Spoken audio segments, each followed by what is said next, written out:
All these lies and delusions wake me up, show me a new dawn. Open your eyes, rise, children of light. I am awakened, I am awakened.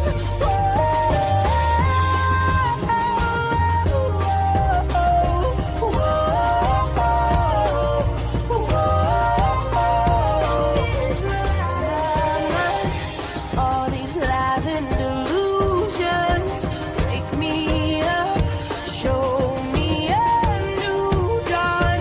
Open your eyes, rise, children of light. I am awakened, I am awakened.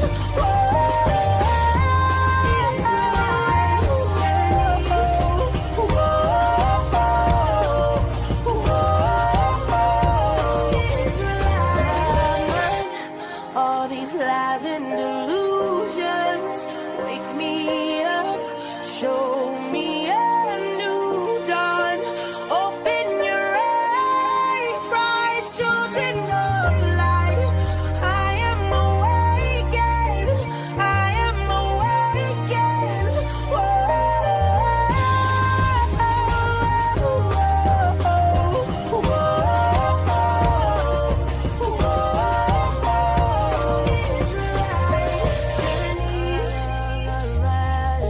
Clear my mind and my soul. Gave me a new mind. Oh, made me whole. I'll rise up. I'll be a new light. I am awakened. I am awakened. Yes, you are. I am awakened. All these lies and delusions wake me up, show me a new dawn. Open your eyes, rise, children of light. I am awakened, I am awakened.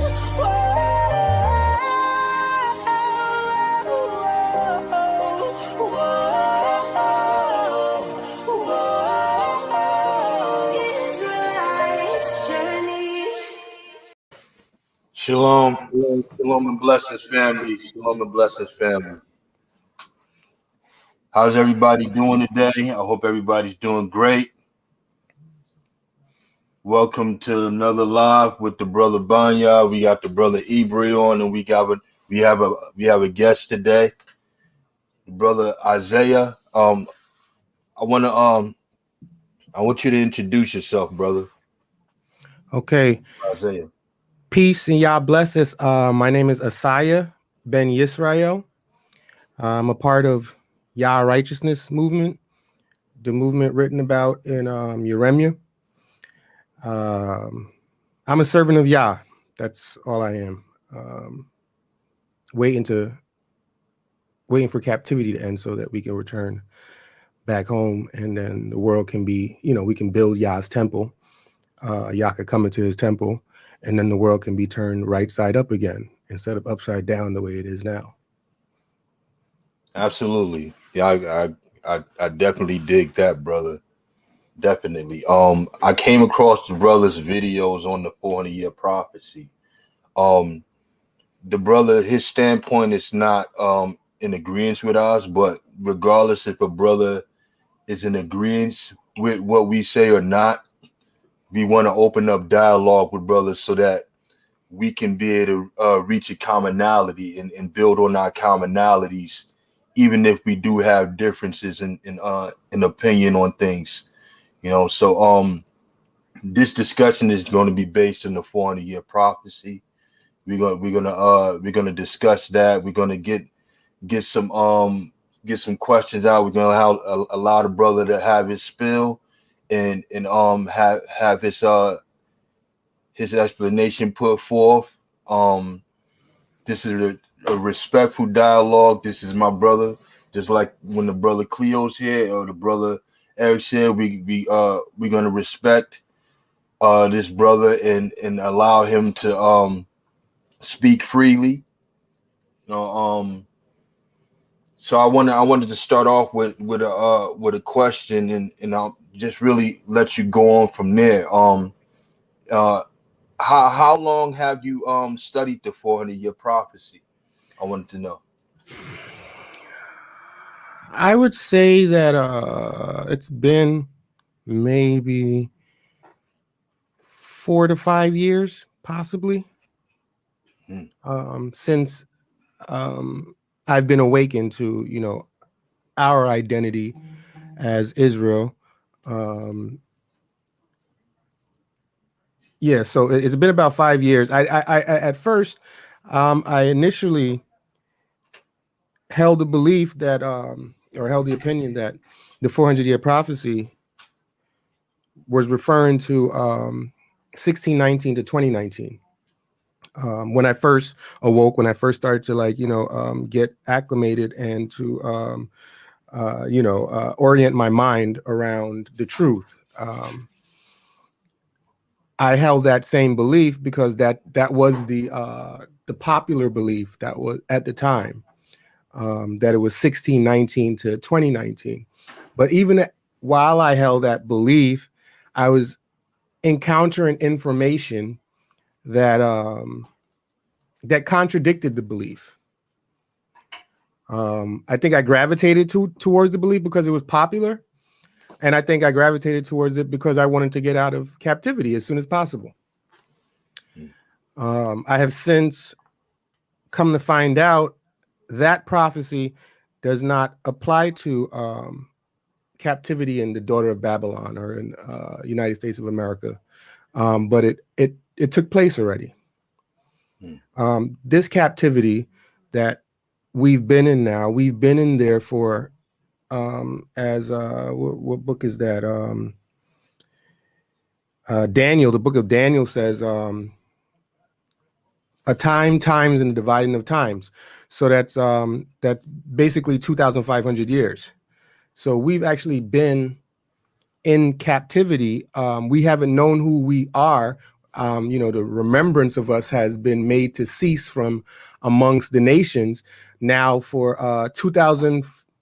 I think it's like 2,600 and something years now, that we don't remember. We haven't remembered who we were, who we are for that amount of time.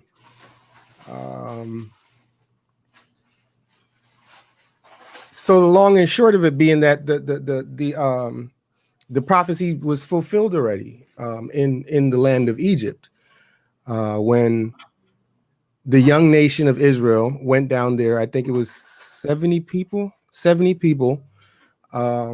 went down there, and Jacob was with them.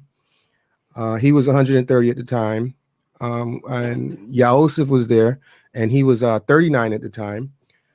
And Jacob lived for another 17 years after that, so he was 147 when he passed. And then there were 13 years that were included before the affliction began, of Israel, of the nation of Israel. And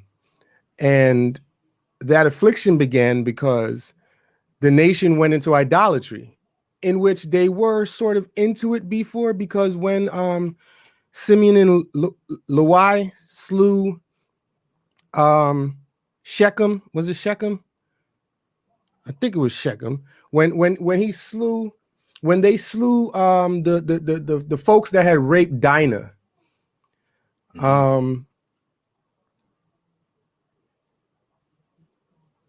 They at that time were actually in idolatry because Jacob was in fear, because he said, you know, now the rest of the nations around us are going to be upset at us and they're going to destroy us.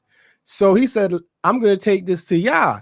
But before he took it to Yah, he had to get them to gather up all their idols. They had these little trinkets and things that they had. So even at that point in time, they were still in idolatry to some degree. Now, when they went down into the land of Egypt, Mitzrayim, right? They were afraid of Yahoseph because of what they had done to him when he was 17 years old. Right? They had sold him into captivity, into slavery, right? But that was from Yah, you know, so that many people would be saved alive during the 7 years of famine, right? So they were in fear of him because they know what they did was wrong. While their father was alive, they, you know, in their minds, he's not going to do anything to us because daddy's alive. But you can see in Genesis, what is it, like 50, 51? Let me see. Genesis, yeah, like 49 or 50, that after Yaakov died, they were in fear again, and they went to Yahoseph and they lied to him. They said, our father, or your father, right? Not even our father, but your father, while he was alive, made us swear or made us promise or something like that, that you wouldn't hurt us after he passed, right? So they were liars then, because that never transpired. That never took place. They were just in fear of Yahoseph. But then Yahoseph reassured them that he wasn't going to harm them.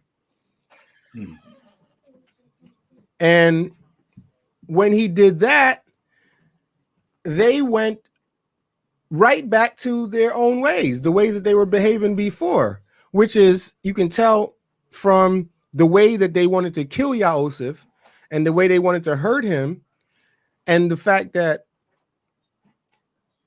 Yaakov gave the coat of many colors to Yahoseph, the coat of many colors symbolizing the covenant, because Genesis, the rainbow was, you know, after the flood, was given as a sign of the covenant, that Yah would never allow the waters to, you know, overflow the earth again. So he put his rainbow in the cloud. So when Yahoseph got the coat of many colors, he got that from his father, because his father was like, okay, I've had 10 sons already, and none of them is about keeping the law. But here's one that's about keeping the law, Yahoseph. So here, this is I'm going to give him this coat, which symbolizes the covenant keeper. Right? So when Yahoseph now promised them that he wasn't going to seek revenge or vengeance on them, now they can revert back to their natural selves, the way that they behave most of the time, right? And so that's when they went off into idolatry. And then as a nation, Israel, we always get afflicted when we go into idolatry, right? But if you read went down into Egypt aforetime, right? If you read Yeshaya 52, Isaiah 52 verse 4, right, is going to say, for thus saith the Lord Yah, my people went down aforetime into Egypt to sojourn there. And the Assyrian oppressed them without cause. So naturally, my mind would generate the question is, what is an Assyrian doing in Egypt? I thought it was just Egyptians down there. I thought the Egyptians had all the power. I thought it was pharaohs, you know. But then when you check into history, there's a period in time in which Egypt was conquered by invaders called the Hyksos. And they were a Semitic people, as it says. So this is what's being spoken about, the Assyrian. The Assyrians had taken over Egypt for around 200 years. Right? So it says, I'm sorry. So the Hyksos are Assyrians. They're Assyrians. Okay. All right. Right. So the Assyrian oppressed them without cause, right? And then if you go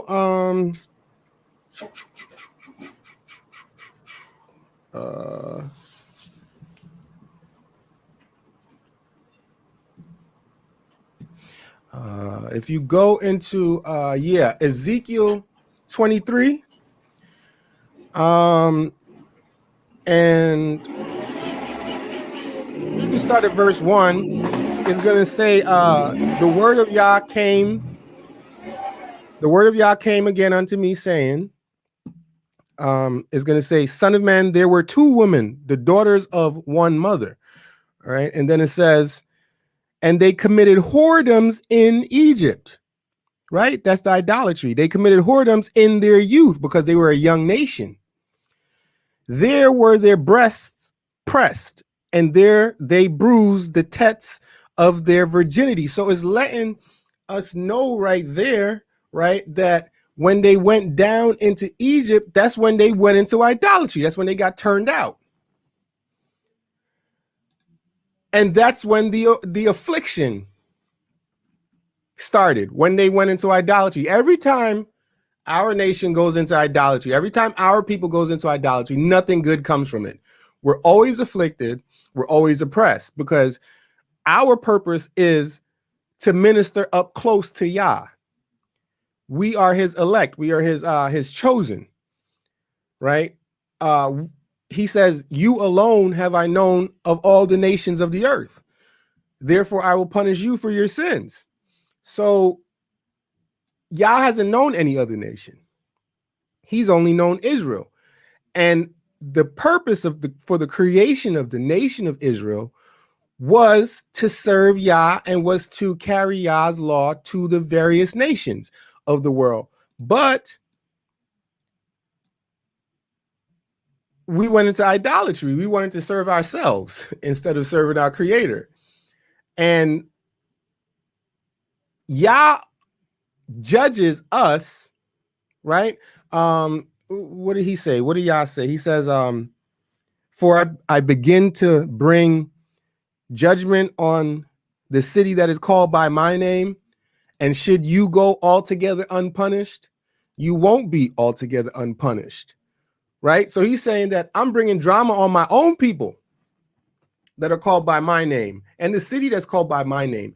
And now are the rest of you nations supposed to be unpunished? No, you're not going to be unpunished. You're going to be punished, right? But he starts with us first. He starts with his nation, his firstborn son, right? Because the firstborn son is supposed to be the leader of the house, right? And that's what Yah says.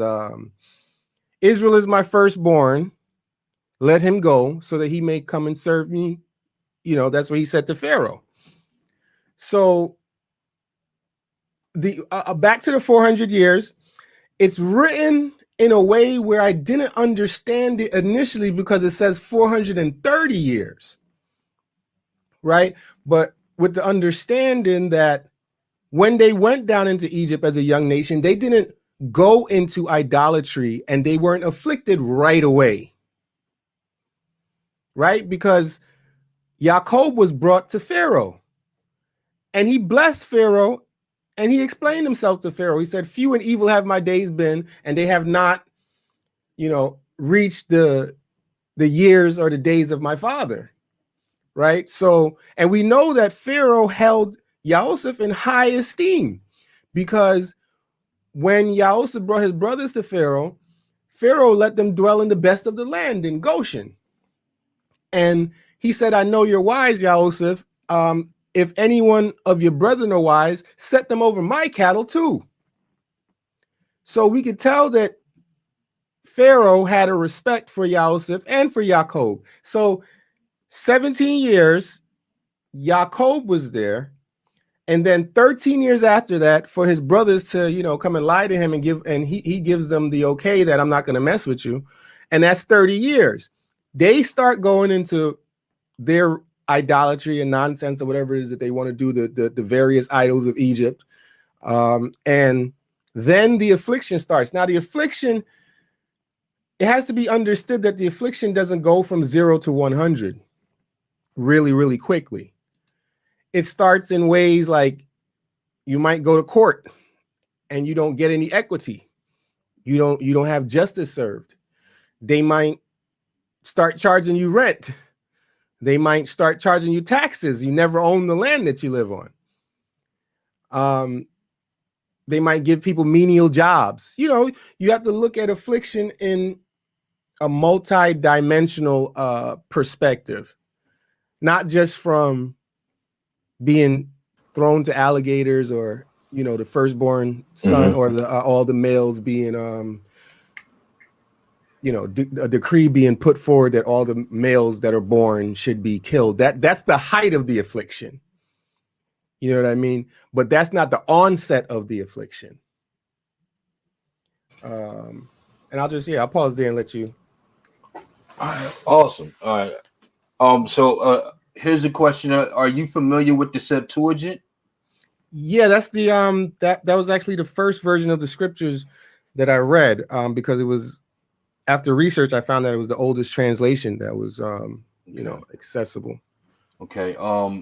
What are some of the other questions that you get?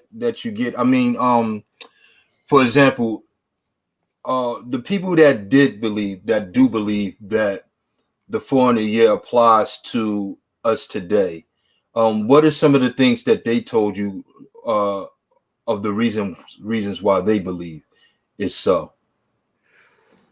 Well, from what I can ascertain, you have to understand that the Edomites, Esau,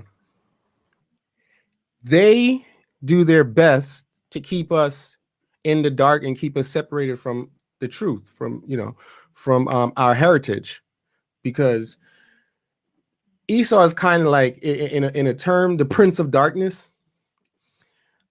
He rules in darkness, right? They alter the books, they alter the facts, they alter history. And so I started noticing a lot of, for example, let me see, it was 400-year. It says something about, like, the United States wanted to recognize 400 years of I don't know what it was, like slavery, or 400-year remembrance or commemoration or something like that. And then they put 1619 to 2019. That at the time should have been a red flag, because that should have brought my mind to, well, why are they talking about this 400-year prophecy? Like, that means that they know that we're talking about the 400-year prophecy.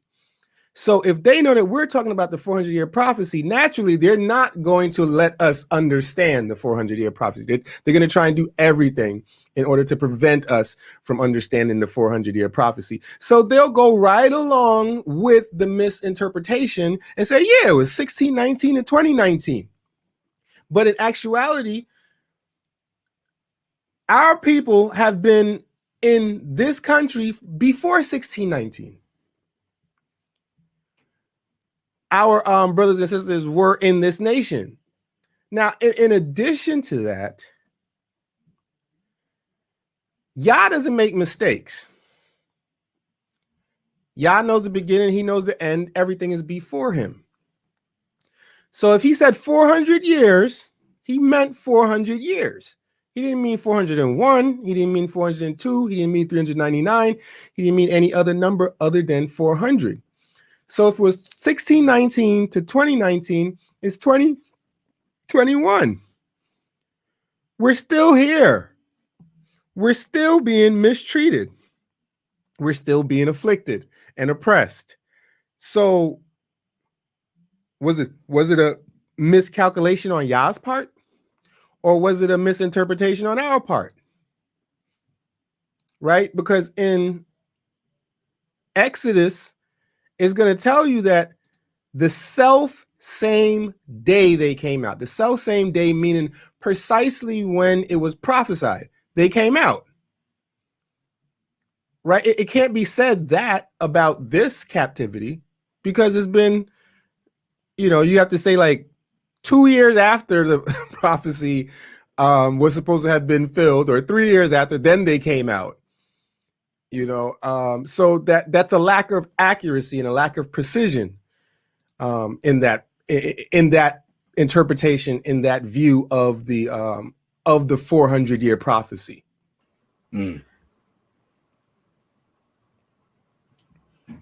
Okay, so all right, listen. I want to go back to the Septuagint. Because you said something that was key. You said that the Most High is accurate in his time. He's accurate in prophecy, right? And if we are applying the 400 years of affliction that it happened in Egypt, right? The Septuagint says, do you know what it says about the sojourning of Israel in Egypt? Let me grab it for a second. All right, hold on. How about now, Hawkeyes? Can you hear me now, brother? Brother Hawk. Can everybody put a 1 up if you can hear me? 12 verse 40.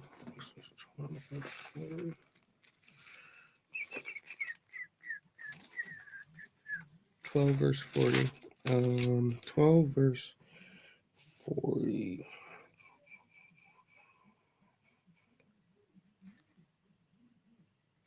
All right, thank you. And the sojourn of the children of Israel while they sojourned in the land of Egypt and the land of Canaan was 430 years. And it came to pass after the 430 years, all the forces of Yah came forth out of the land of Egypt by night. All right. Okay. All right. So you see a fundamental difference within the Septuagint and the Masoretic text. Okay, what's the difference? The difference is in the Masoretic text. Let me get it. In the Masoretic text concerning Exodus 12 and 40, it says this. It says, now the sojourning of the children of Israel who dwelt in Egypt was 430 years, right? But in the Septuagint, it says, and the sojourning of the children of Israel while they sojourned in the land of Egypt and the land of Canaan was 430 years. So what you find out is when you do the calculations, which I've done the calculations, is that 215 years were spent in Canaan and 215 years were spent in Egypt. So the issue is this: if the 400 years of affliction, I'm sorry, just one question.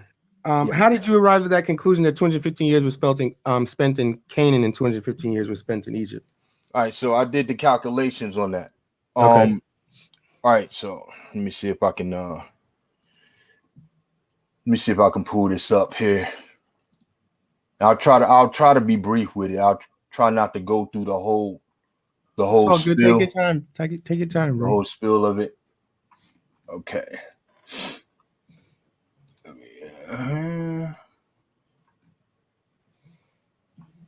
Okay.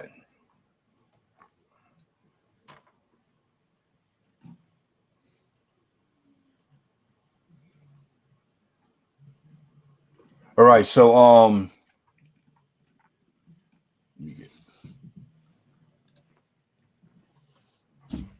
right, so Exodus 12 and 40 says the sojourning children of Israel. All right, now first thing we had to do is get Abraham's age.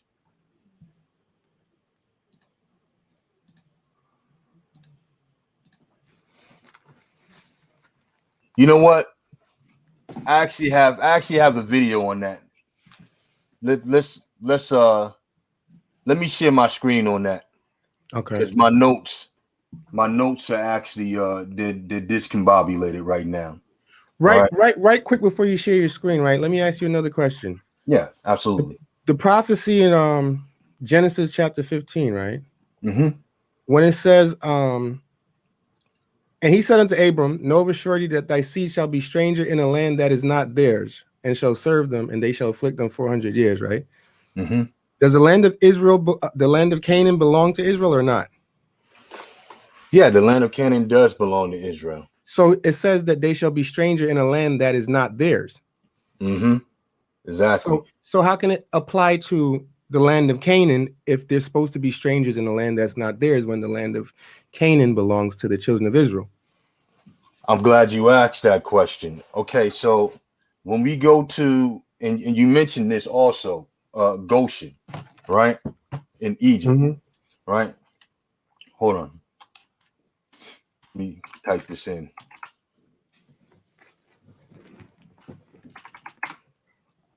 All right, so Genesis 15 and 18, right? A few lines down, right? It says, in the same day, the Most High made a covenant with Abraham, saying, unto thy seed have I given this land, from the river of Egypt unto the great river, the river Euphrates. All right. Now, that's very important to understand. The reason why is when you look into what it says in Genesis 15, we're going to go back to the prophecy again. Genesis 15 and 12. And it says, and when the sun was going down, a deep sleep fell upon Abraham. And lo, an horror of great darkness fell upon him. And he said unto Abraham, know of a surety that thy seed should be a stranger in a land that is not theirs. Right? Now I'm going to stop right there. One, it says they're going to be foreigners, right? But the stipulation also requires that land is not theirs. You see that? Strangers, and also the land cannot be theirs. Now we know, according to what's written, that they were strangers or foreigners in the land of Egypt. But the issue comes about when you talk about the land is not theirs, because when you look at where the Euphrates and the river of Egypt is, the land of Goshen falls within those borders that the Most High had given to Israel. If the land of Goshen belonged to Israel, why did they leave? They left because the Most High told them to come and serve them. But if it belonged to Israel, why did they leave and never go back? They left because they had to go to serve the Most High. Remember what Moses said to the Pharaoh: let my people go, right, so that they can go and serve their God. Right. But so even though even though it was in the borders of even though it was their land, it was still within the borders of Egypt. Right. The land was promised to them by the Most High, but it was still within the borders of the jurisdiction of the Egyptians. So that doesn't fit the prophecy saying that they're going to be strangers in a land that's theirs if they're actually in Goshen and it belongs to them. That's not accurate. If they're in a land that belongs to them, that doesn't fit the prophecy. If Goshen belongs to them, right, and they're dwelling in Goshen, then that cannot apply to Genesis 15 being strangers in a land that's not theirs. Absolutely. So that's a stipulation that must come to pass in order for that prophecy to be true, right? I'm gonna read it again. And when the sun was going down, a deep sleep fell upon Abraham, and lo, an horror of great darkness fell upon him. And he said unto Abraham, know of a surety that thy seed shall be a stranger, one, meaning a foreigner, two, in the land that is not theirs. Now they were foreigners in the land of Egypt, but according to Genesis 15 and 18, that land belonged to them, that they were foreigners in.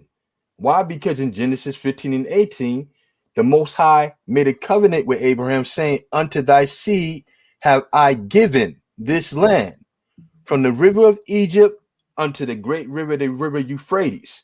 Now, it's important to understand that, because if they're in a land that does belong to them, when you read Exodus 12 and 40, that's obviously an issue within that stipulation. Like you said, the Most High is perfect in prophecy, and I agree, right? So when you look at that and you say, okay, they're dwelling in the land that belongs to them. But I don't. But furthermore, I wanted to go somewhere else, right? Mm-hmm. I'm not sure what your standpoint is with the New Testament, because I heard you say something, but for the sake of edification of everybody else in the room, right? I'm gonna share something. In Exodus 12 and 40, it says, "In the land that is not theirs," right? But when you go into Acts chapter 7, I don't really deal with the New Testament. yes, I understand that. I understand that. I can't lend any credence to anything the New Testament says. A bunch of lies. So This is for the sake of everybody else that's listening. This is for okay. edification for the viewers. All All right. right. Let me get it.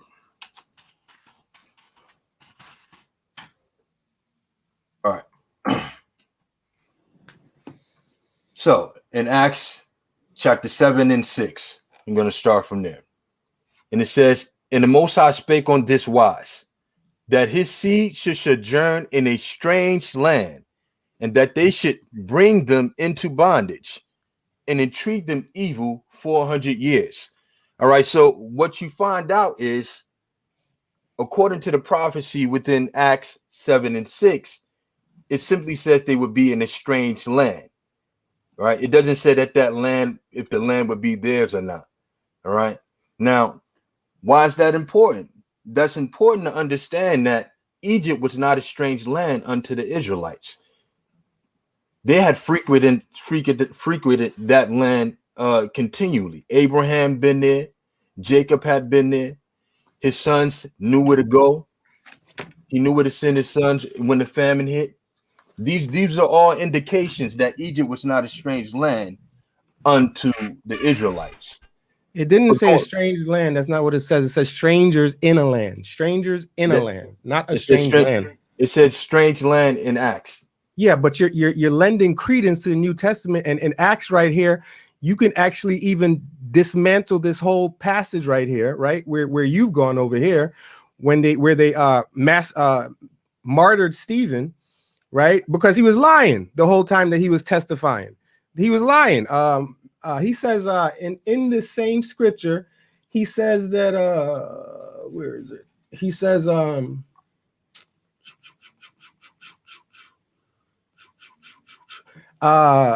in verse 16, "So Jacob went down into Egypt and died, he and our fathers, and were carried over into Shechem and laid in the sepulchre that Abraham bought for a sum of money of the sons of Hamor, the father of Shechem." That never happened. The Abraham never bought a sepulcher, or Abraham bought a field or whatever it is from the sons of Hamor, the father of Shechem. That never took place. Okay. So if you're going to go over here to Acts chapter 6, in which it's lies and deception, in order to make that point, I don't see how you can do that when this chapter is full of lies itself. I was saying that to say this: were the Israelites strangers, or was Egypt a strange land unto the Israelites? Was it a strange land? The prophecy doesn't say that it's a strange land. The prophecy says they shall be strangers in a land that's theirs. That's not theirs. In a land that's not theirs. Right. So they were strangers in a land that's not theirs. Egypt. It's not that the land was strange to them, because we know Abraham went down there and he lied to Pharaoh about his wife being his sister. So it wasn't. The question is, where did they dwell at while in Egypt? Where did they dwell while they were in Egypt? Mm-hmm. When they went down there were 70 people, and they were told that they should dwell in Goshen. When they came out, they were 1 million strong. They were like at least Goshen. 2 million strong.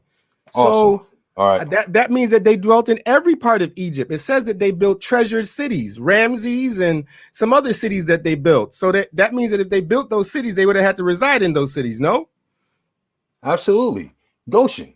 All right, so now let me ask you, where does Goshen fall at within the borders of the land that the Most High gave Israel? Now, are you looking at a modern map? I've looked at several maps. Okay. Ancient and modern.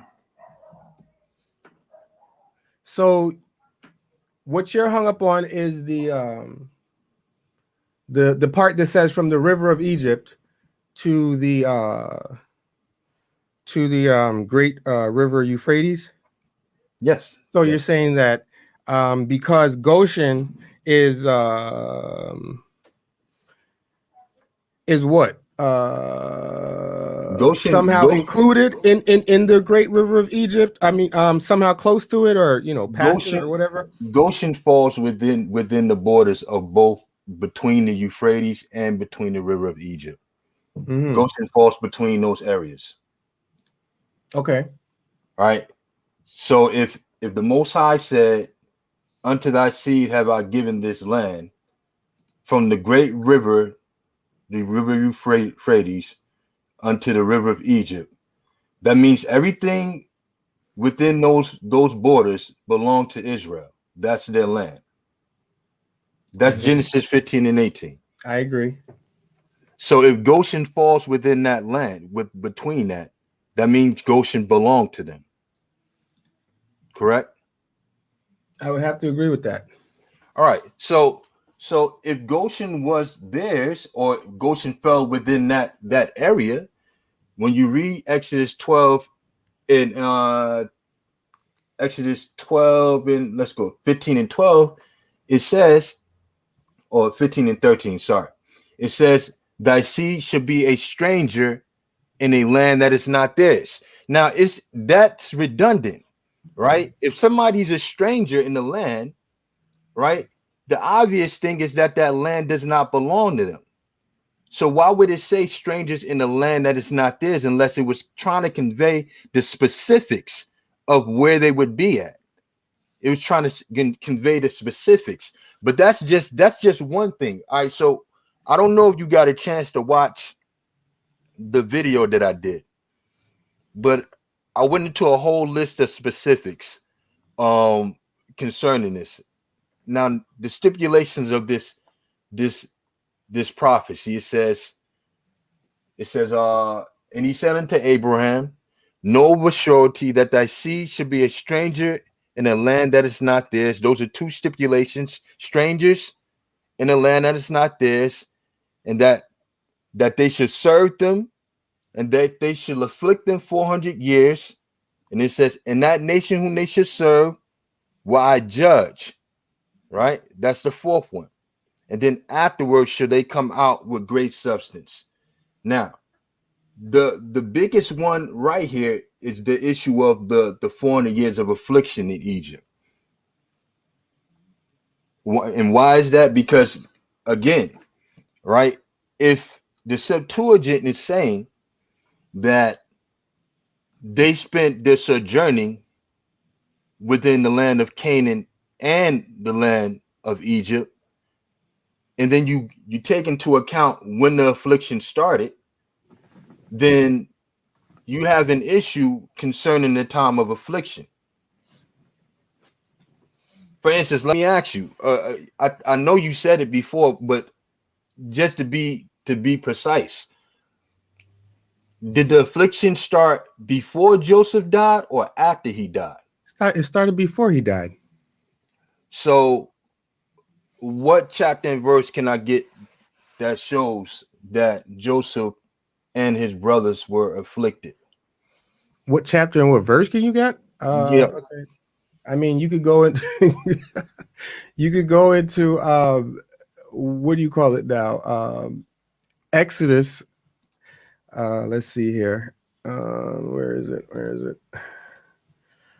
Okay. If you go to Exodus chapter 12, right? Where is it?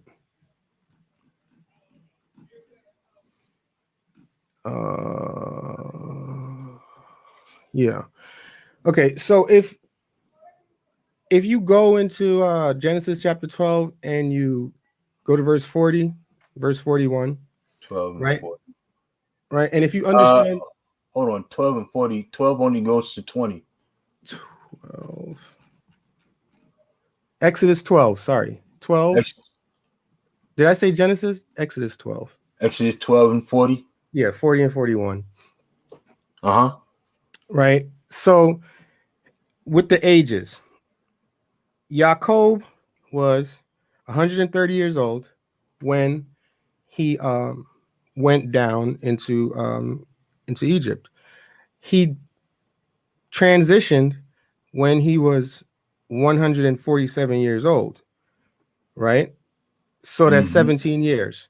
So you can do 430 years minus 17, right? And you'll have 413, right? Yosef, at the time when he was raised up over Egypt, was 30 years old. After he gave that that interpretation of the dream that Pharaoh had, he was 30 years old.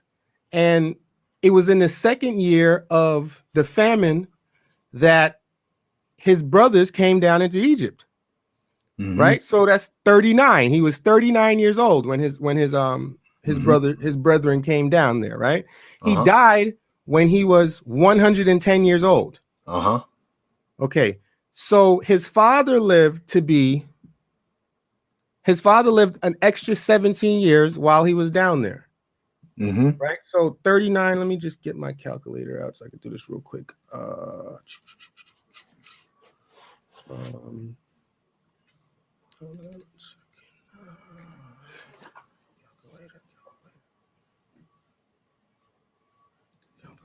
What I'm seeing here though is I'm not seeing the affliction starting. Well, hold on. Let me finish. So 147, right? So 147. So he was 39, and then his father lived for another 17 years, which made him 56, right? And then he died when he was 110, right? 110 minus 56. So he lived 54 years after his father passed, right? And they were down there for 430 years, right? Okay. 430 years. So 17 years while his father's alive, and then he lives for 54 more years after that. Now, the sojourning was 430 years, right? Okay. So all we got to do is 430 years minus 54, right? And we get 376, right? Okay. All right. So I think you're making it a little bit more complicated than it has to be. All right. And this is why. All right. All right. So when we talk about when the affliction started, right? We know for sure that the scripture says that Joseph and all that generation died before a Pharaoh rose up and started to afflict the children of Israel. No, it don't say that. Hold on, let me get it. All right.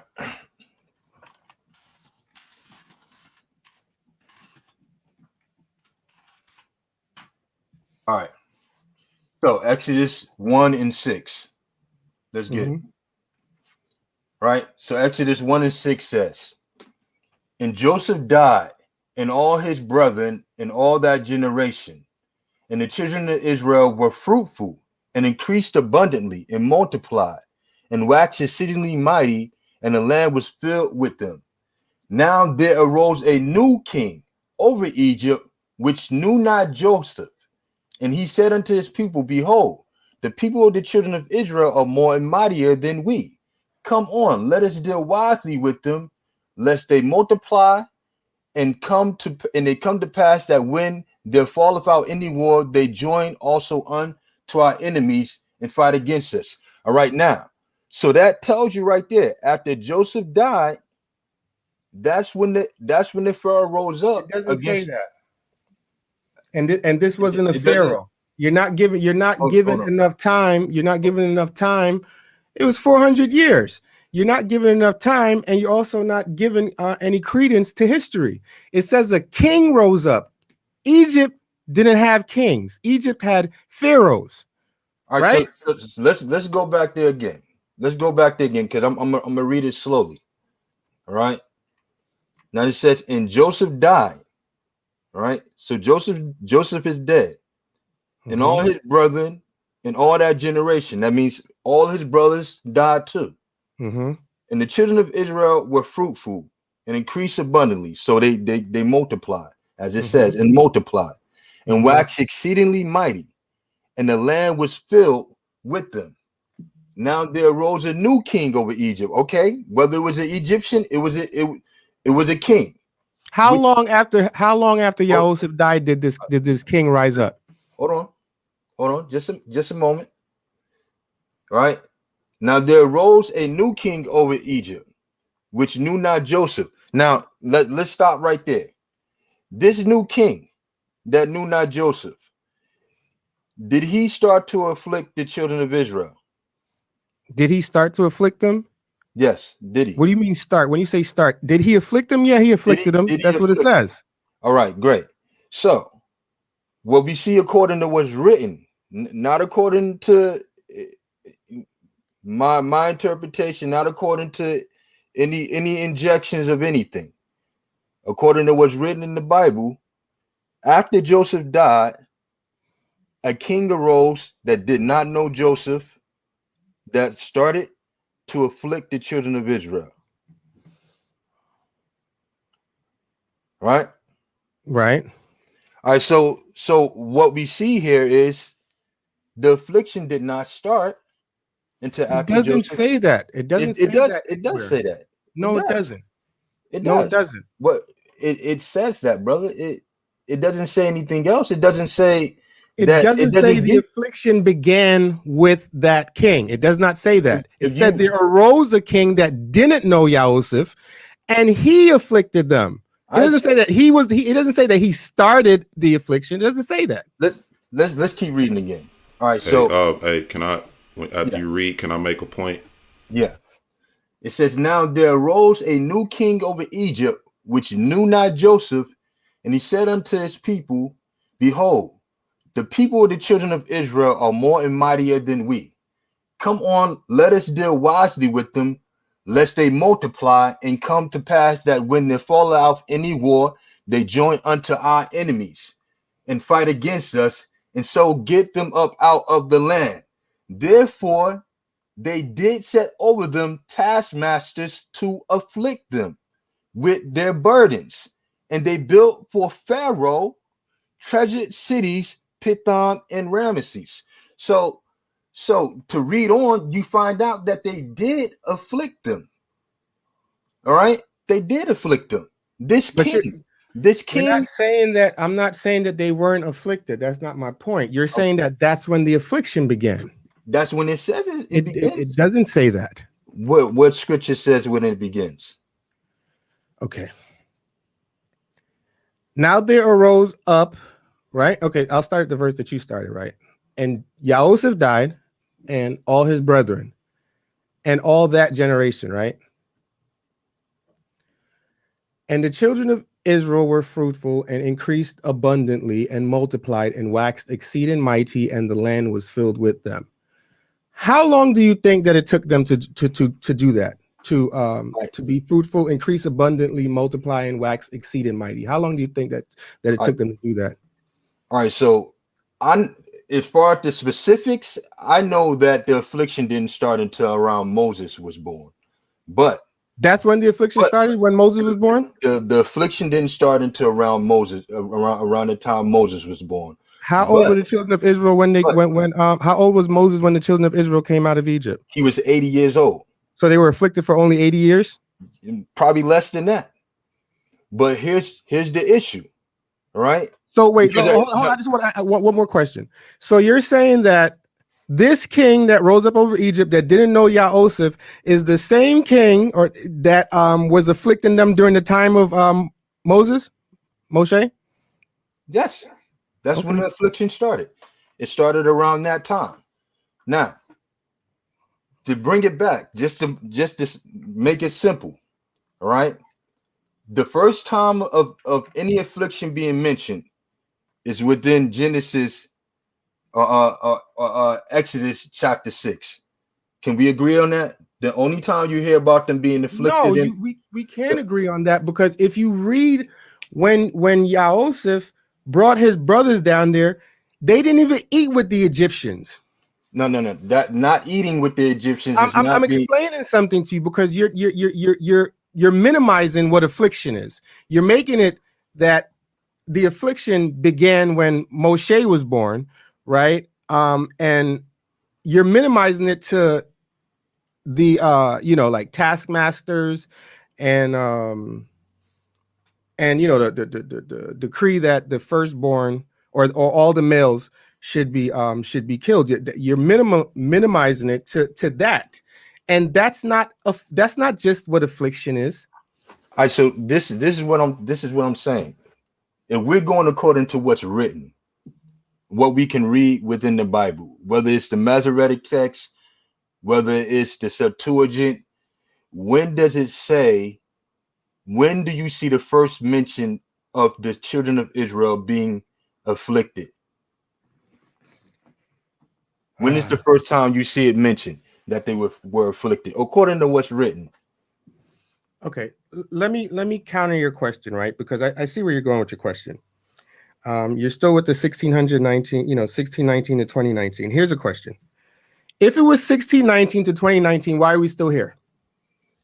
Brother, that's not what I asked you. I asked you. I'm asking you a question because I know that your point is that the 400-year prophecy wasn't in Egypt. And so that if it wasn't in Egypt, so it has to be now or sometime in the future. So my question to you is if it wasn't in Egypt and it's now or sometime in the future, let's say it's now. All right, so why are we still here? Let me share something with you. And this is the reason why I sent you my video, because within my video and in the information that we put out, we don't do dates. We don't do 1619s.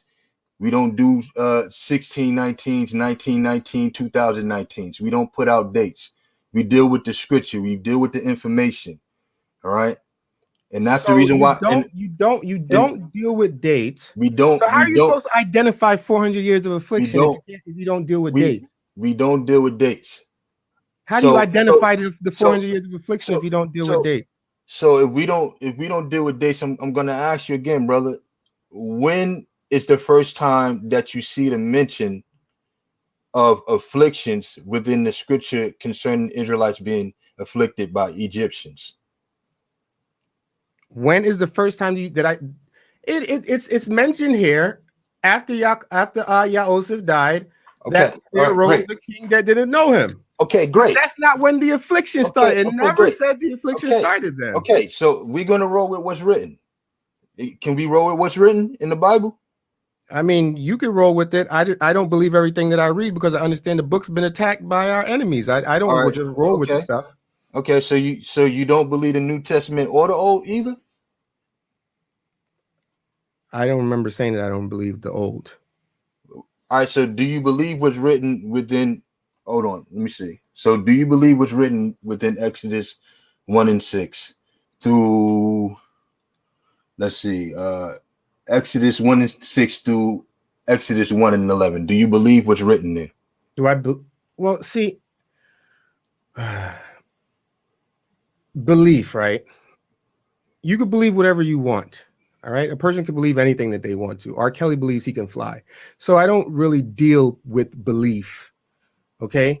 I could believe that I'm a white lesbian and pretend to be that. That doesn't make it true. So I don't deal with belief. All right. So do you believe it? I'm talking about the scriptures. I'm telling you that I don't deal with belief. So you're gonna have to pose the question. R. Kelly and lesbians, they don't have anything to do with what I'm asking you. What does the word belief mean? Beliefs means that you understand and you concur that something is true. That's not what belief means. All right. So here's what I'm asking you, brother. All right. You already agreed that the first time that you see the word affliction, right, mentioned towards the Israelites by Egyptians is written in 1 and 6, Exodus 1 and 6 through 11. All right. We both agree on that. Mm-hmm. That's the first time you see that. And that doesn't happen until after you see that Joseph has died. You don't see that. You'll see it I mean, anywhere else. if that's how you look at it, then that's fine. I don't have a problem with that. This is what I'm going to do. I want to offer you a chance to do this, because you're getting this from somewhere, right? You're getting that they was afflicted before Joseph died from somewhere. So I'm getting it from someplace. I mean, where do people get things from? Do they get things from any place other than somewhere? Yeah, I'm asking you. So I'm about to I want to find out, where are you getting that from? Okay, I've explained it to you already, right? I've explained to you that Jacob was there. You read it, right? Where his brothers came to him, right? And then they went about doing whatever they wanted to do, right? And I've pointed out that Israelites are afflicted anytime they're in idolatry. No, right? no. That's not true. All right, so name me one time Israelites have been in idolatry and they weren't afflicted. That's the reason why the Most High gave them the laws in the first place, because they didn't know. When did he give them the law? After they came out of the land of Egypt. That's not true. How did he give them the law after they came out of the land of Egypt? When it says that, hold on. I'm gonna find you the scripture, because this is one of the misconceptions, that the law was given to Israel after they came out of the land of Egypt. That's not true. While you grabbing that, I'm for the sake of edification. For the sake of edification, I'm gonna share something with the viewers. Right now, what we observe and what we read is that the affliction didn't start right until after Joseph died. This is what we read within the scriptures. There's no mention of affliction until after we see that Joseph and all that generation, all his brothers died.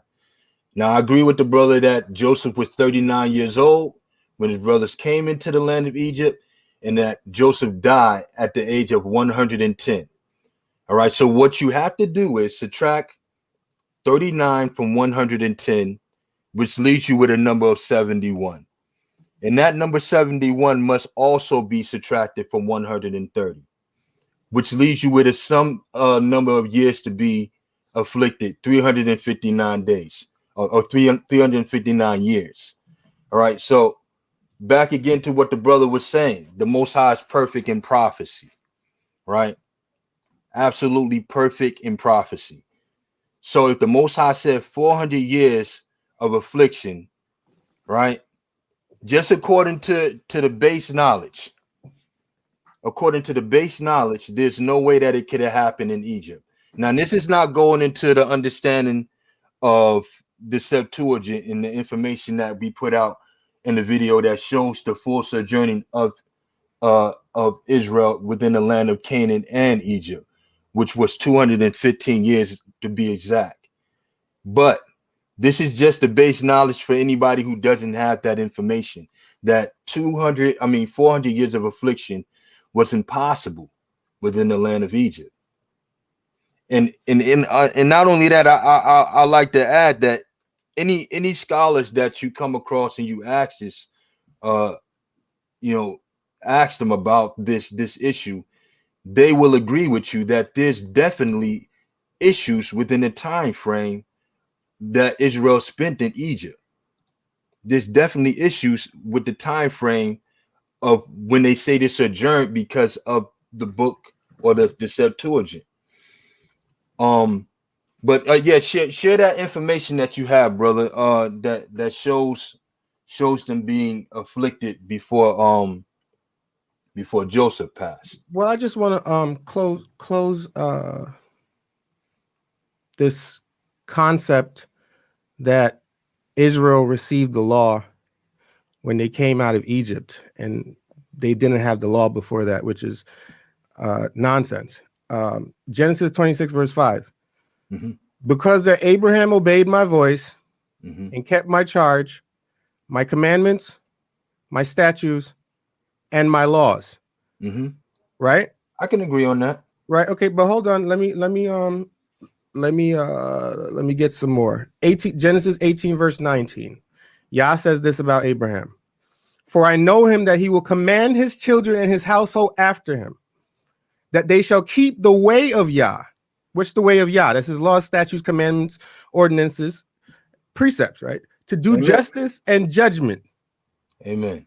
that Yah may bring upon Abraham that which he has spoken of him. So the whole notion of the children of Israel getting the law after they came out of Egypt is false. The law has been around since the first day of creation. It was the first light that was created. When Yah said, "Let there be light," he didn't create the sun, he didn't create the moon, he didn't create the stars. How you have light with no sun, moon, and stars?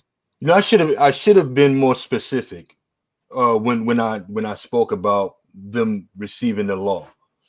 All right, so yeah, their forefathers did have the law, but because of the time frame that Israel had spent in Egypt, they had forgotten those laws, which is why on Mount Sinai, the Most High had to give them to them again. How long did they spend in Egypt? They spent 215 years in Egypt. It says the sojourn of the children of Israel, right, was 430 years in the land of Egypt. I know what the Septuagint says, right? The Septuagint says, "and the land of Canaan," or whatever the And the case land is, of right? Canaan. All right. But okay, there's a problem with that. When Yah is given the prophecy to Abraham in Genesis 15, right, he says to him some specifics. He says,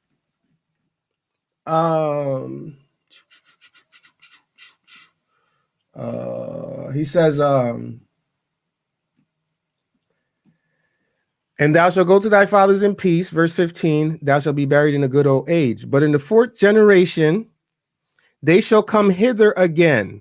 Where? Where was Abraham when he was receiving this vision? Hey, He was in the land of Canaan.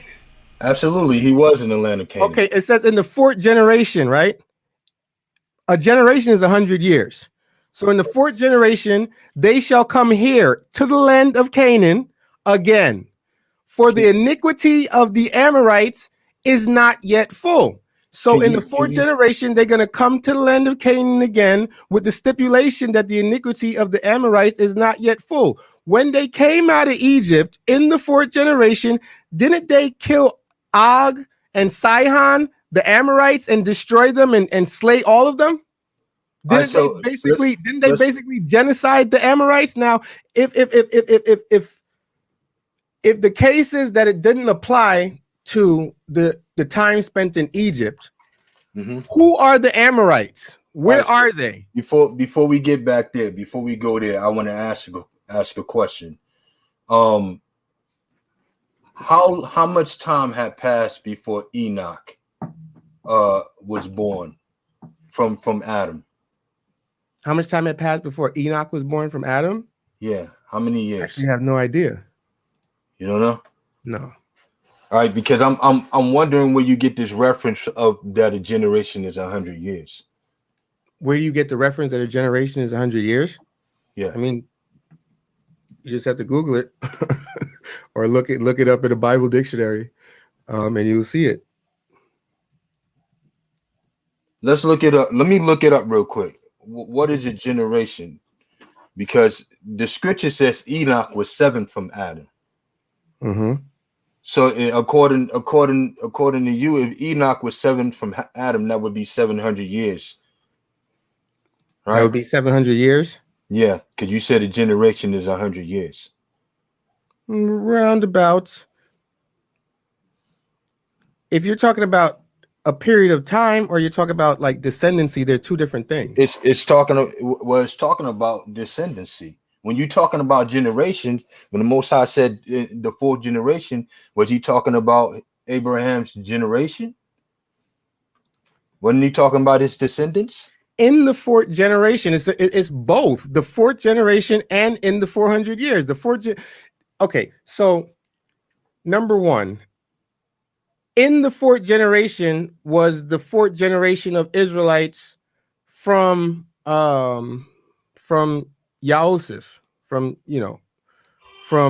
Yaakov Yosef, right? So that's the fourth generation, but it doesn't say at the fourth generation. It says in the fourth generation, they shall come here again. All right, so if we're counting generations, guess who was the fourth generation from Abraham?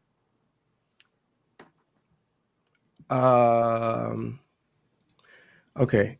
now you're what you call it, the prophecy, basically, because they have to have been afflicted for 400 years in combination with being in the fourth generation. It didn't start from Abraham. You just start counting generations. That's not the way it works.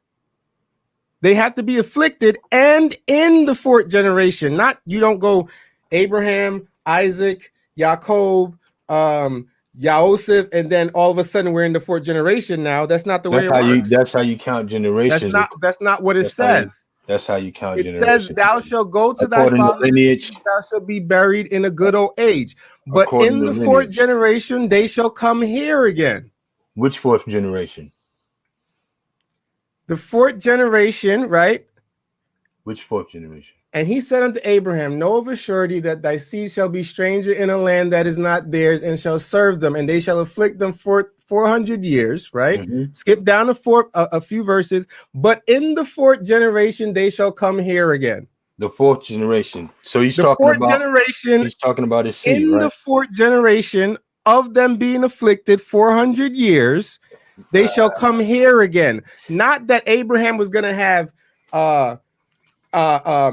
Isaac and Jacob and Joseph, and then in that fourth generation they will come here again. That's not what the prophecy says. It says that they're going to be afflicted for 400 years, and in the fourth generation, the affliction has to begin first before you start counting the generations. You don't just start counting the generations from Abraham. All right, great. I'm glad you said that, because we never settled that issue with the affliction. We never really fully seen you bring forth that. I didn't see you bring forth where it says that the affliction started with Joseph while Joseph was alive. I mean, that's an understanding. Huh? That's an understanding. Understanding from who? Okay. Again, you have to take the whole thing into consideration. You're hung up on, certain verses like Exodus, what is that? Chapter 1. You have to take the whole thing into consideration. You can't just, you have to go from the ground floor and go up. You can't just enter the building on the 25th floor. You have to start from the ground. If you take the understanding from what's written and what's put forth about Joseph's brethren, what they did to him, right? If you take the understanding of what transpired between Jacob and his two wives that were sisters that he should have never married anyway, because a man ain't supposed to take two sisters as wives, right? If you take that understanding and you understand that the children hated one another, you understand that Joseph was given the coat of many colors because he was the only child that kept the covenant, which was the law keeper, and he was the one that his father, relied on to give reports about his brethren, what they were doing. He would bring back report. You sent them there, but they went over there. Mm-hmm. You take that, you already get a picture into the character and to the nature of his brethren. All right, so here's the issue, and this is according to what's written. It says, whom should he teach knowledge? And whom should he make to understand doctrine? Them that are weaned from the milk and drawn from the breast. For precept must be upon precept, precept upon precept, line upon line, line upon line, here a little and there a little. What's a precept? A precept is laws. It's the word, basically. All right. Is the word is a precept? The Most High's word is the precept. All right. Okay. Now, it's not what a precept is, but all right, go ahead. Now, within the precepts that's written, we don't see any mention of affliction. Now, for instance, right? The whole issue with people in the 1619, which the reason why we don't use dates is because the Most High didn't give us dates. All right, we use the Bible, we use the information, extra biblicals, right? So we don't do that because if it's not written for someone to study and to confirm what's said is being corroborated together, then we're just gonna be making up things, right? And as someone who's going to put out information, we have the responsibility to make sure that when we say something, that people can read it for themselves and see it, right? So if I'm saying that the affliction didn't start until after Joseph died, it's not because I'm trying to overlook any information. It's because I'm sticking to the precepts of what's written. And that's the only reason. We don't have any hidden agendas. And the thing is, I'll tell you this much. I didn't share my backstory on the 400 years, but I originally believed that it was Egypt. That's my original thought, that it was Egypt. And someone came to me and I went and I studied it objectively. All right. So I studied it objectively, and because I did that, it brought me to this conclusion. Right? When you start seeing issues, understanding that the Most High is perfect in prophecy, when you start seeing issues with something, especially something like a timeline of 400 years of affliction, and you see that it hadn't happened in Egypt, the only question left to ask is, where did it happen? You don't need dates. You don't have to say 1619 or 2019 or whatever date. We only need to ask ourselves, if it didn't happen in Egypt, if they was not afflicted for 400 years in Egypt, and the Most High is perfect in prophecy, where did it happen? Can I ask you a question? Yes, sir. You say that you go off of the word, right?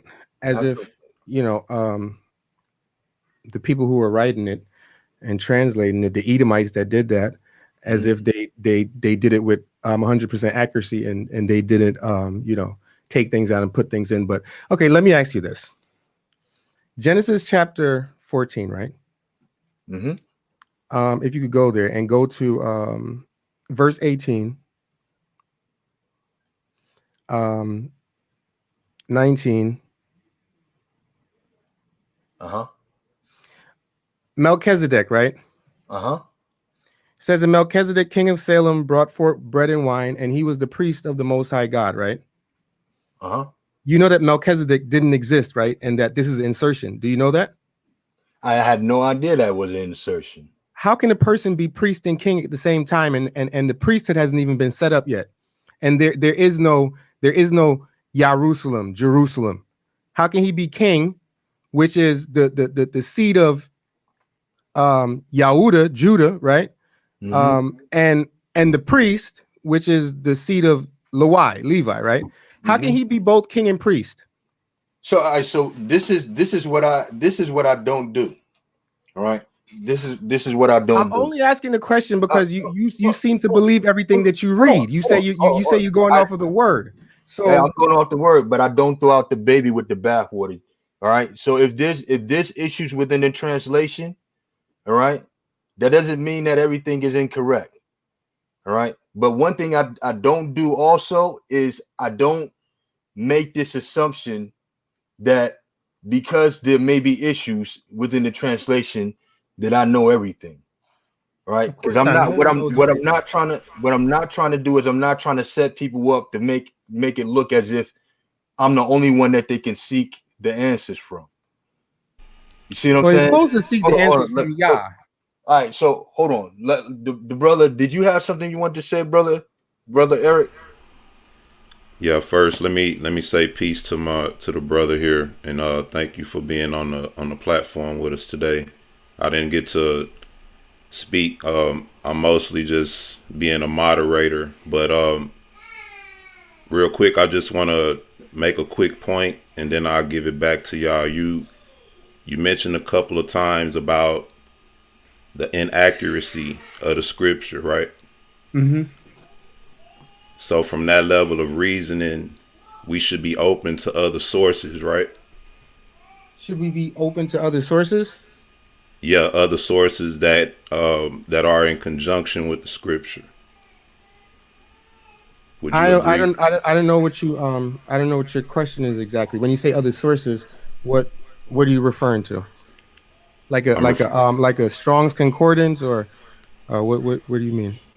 well, not necessarily that. What I'm referring to are texts that are considered missing or lost that may elaborate more on the issue, since we're saying that the Bible is subject to misinterpretation, then by virtue of that we should be open to other uh, interpretations, right? Should by Or virtue of should that, we or should we be in consideration of what other forms of information have to say when we're dealing with a subject, since the Bible is subject to mistranslation? Mm. um okay, let me answer that. We do deal with other sources of information. I'm not I can't say that a person shouldn't explore other sources of information if they can't solve a question that they have. I can't say that. That would be, that would be highly ignorant to say that. Okay. The reason I'm saying that is because we have a passage of scripture within another text called Jubilees that'll pretty much sum everything up that we're reading. All right, dealing with when the affliction started, and also dealing with the information of when you brought out the Isaiah 52. We have a passage that'll pretty much sum everything up. And so the reason I'm asking you that is because if we bring that out, could that be considered as proof or as a valid form of information? Okay, with that, right? It's like it's complicated because I go to Yeshaya 46 verse 13 where it says, "I bring near my righteousness; it shall not be far off, and my salvation shall not tarry." Right? Um, Yah's righteousness is His word, Right, right? And His word has to be near everybody. There's right, only one version of the scriptures that's near everybody. It's been translated in over 2,000 languages, right? So if I don't go into the book of Jubilees, I don't go into the book of Jasher, I don't go into the book of Enoch and these other places because they're not near everybody. They don't fulfill the prophecy that Yah is going to bring His word near everybody. The only thing that uh, fulfills that prophecy is the King James version, because it's been translated into the most languages and it's the most widely and readily available version of the scriptures. And right. But Yah it's also it's. says that. Okay, sorry, go ahead. My bad. I didn't mean to interrupt you, but according to, I agree with what you're saying, but according to what you're saying, also that it's subject to misinterpretations. Mm-hmm. Although it's the most common form of scripture that we have, that could be due to a number of things. That could be due to religious control. You understand, the different things of that nature. So we can't control that. What I'm asking is, in spite of all that, could this other source be considered within this subject matter that we're dealing with as a means to come to a conclusion? Because we understand your position, and the purpose of this is not to create a contention, it's to come to an understanding. And so in coming to an understanding, it's good that we bring out all the information. You get what I'm saying? It's like solving a crime almost. You're not gonna leave anything out. You're gonna take everything into consideration because you want to get to the bottom of it. And so we have information that'll pretty much sum everything up. Like we can get into in depth with the thing, like in Genesis 16 with the Amorites. We can go with that all day, you know, and we can show you that. We can show you our perspective rather. But I'm asking you this because before we bring this out, I'm gonna turn it back over to my brother real quick, and then y'all can, you know, finish, and then we'll bring this out. But I'm trying to get your point of view as far as that. If we bring this information out, would it be considered credible in your view? The book of Jubilees is not credible. Neither is the book of Jasher. Neither is the book of Enoch. Neither is the New Testament. The only book that's credible is the book of Remembrance. All right. I'm glad. I'm glad. Oh, I'm sorry. Go ahead, bro. Well, no, I was just gonna say that passage that you read, I have it in my version as well. And those of us who believe in the totality of it, they have that version in their scriptures as well. So I agree with that, but I agree with that in the totality of it. Okay, hold on 1 second for me. Let me just pull up this. Hold on 1 second. So like the brother was saying, I can agree also that the book of remembrance is the most sure word of prophecy that we have. So if we agree on that, then we can't open a how can I say a Pandora's box by saying because something doesn't agree with what we believe, that you know it's not credible all of a sudden. You know, like you're saying things within the book of remembrance that you say you agree, and it's not good enough, a good enough explanation for you. You know, just getting back to when Joseph died and the affliction started. You know, you're saying that right there is not even good enough for you. So if we're referring back, and I already knew that to a certain degree that you may not deal with the New Testament, and I'm okay with that. I can come to where you're at and meet you where you're at. But even where I've met you, you're finding issues within the book that you say that you follow or you believe. Well, you put no trust. The book is a guide, right?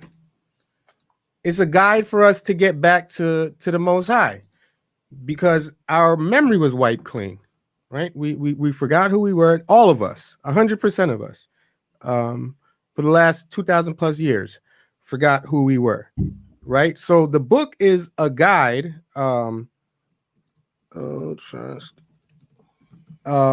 for us to get back to Yah. But if you go to Micah chapter 7, verse 5, it's going to tell you right there, trust ye not in a friend, put ye no confidence in a guide.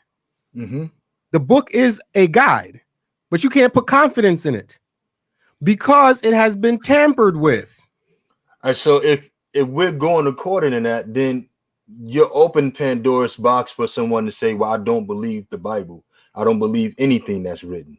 Anyone can say whatever they want to say. That's up to them. It's not, you know, they're held accountable before the Most High, not me. I'm not held accountable for what other people.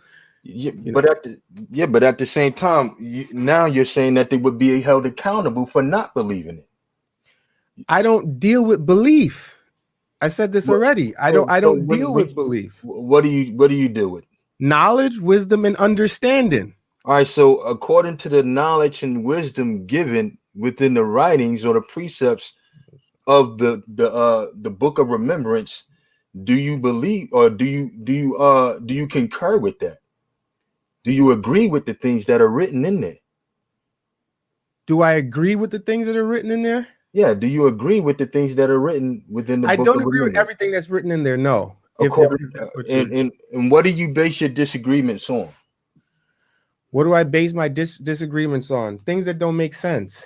Things that aren't in harmony with the laws the commandments, the judgments, those things. I use the law as my measuring stick.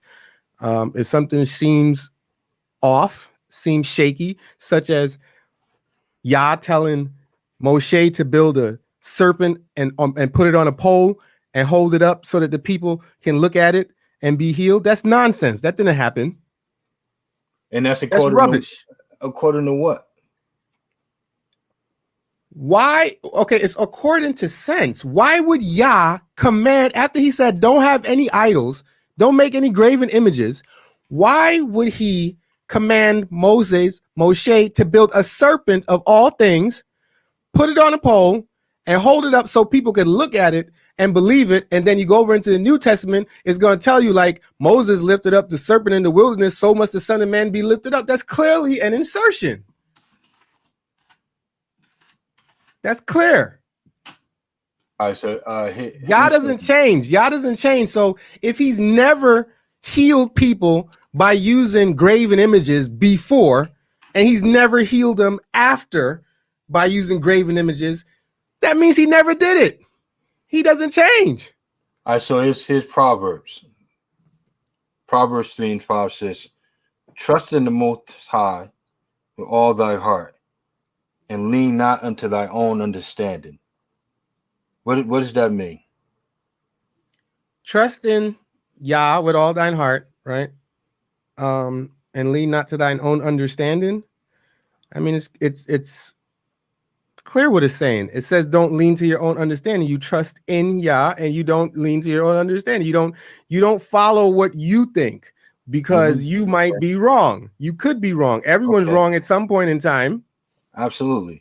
All right, so Psalms 119 and 104 says, through thy precepts I get understanding, therefore I hate every false way. What does that mean? Precepts, through your commandments I get understanding, therefore I hate the ways that are, that are outside of the commandments, outside of the law, the false ways. The law is the truth. All right. So you don't see the issue with what you're saying then? You don't see the issue with you leaning on your own understanding? I'm not leaning on my own understanding. I'm leaning on Yah's understanding. Who's going to give people the spirit to see the insertions and to see the deletions? I can't give it to them. Here's the issue. You're an Israelite, right? Right. Were you discontinued from your heritage? Yes. What does a heritage consist of? What does the heritage consist of? Let me find it. I'll read it to you.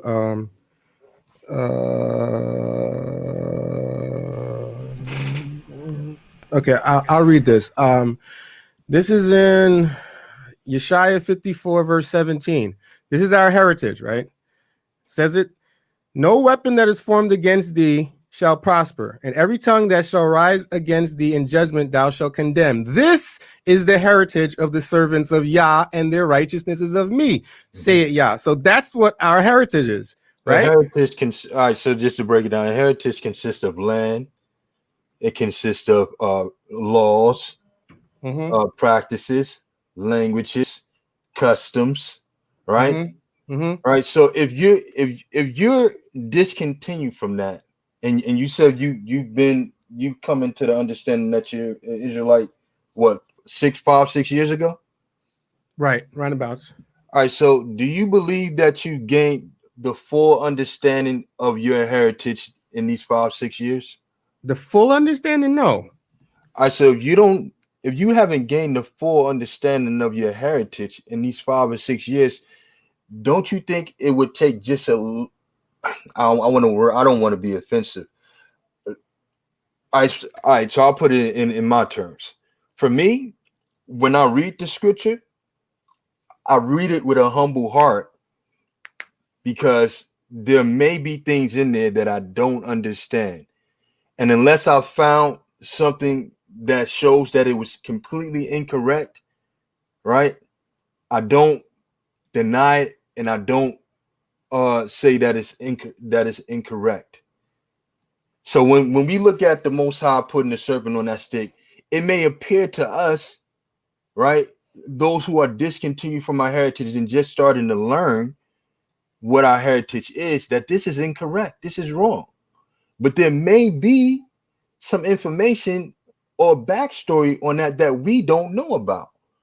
Just like you were saying with Joseph in the affliction starting before him, right? You're saying that there's information within there that it started before that, and that it was a buildup to that affliction. And just because it's saying that the affliction started after Joseph died, that doesn't mean that it happened right then. You see, so when we start looking at the scripture and saying those type of things, we open up a Pandora box for those who may be less learned than you, right? To say they don't accept the book at all.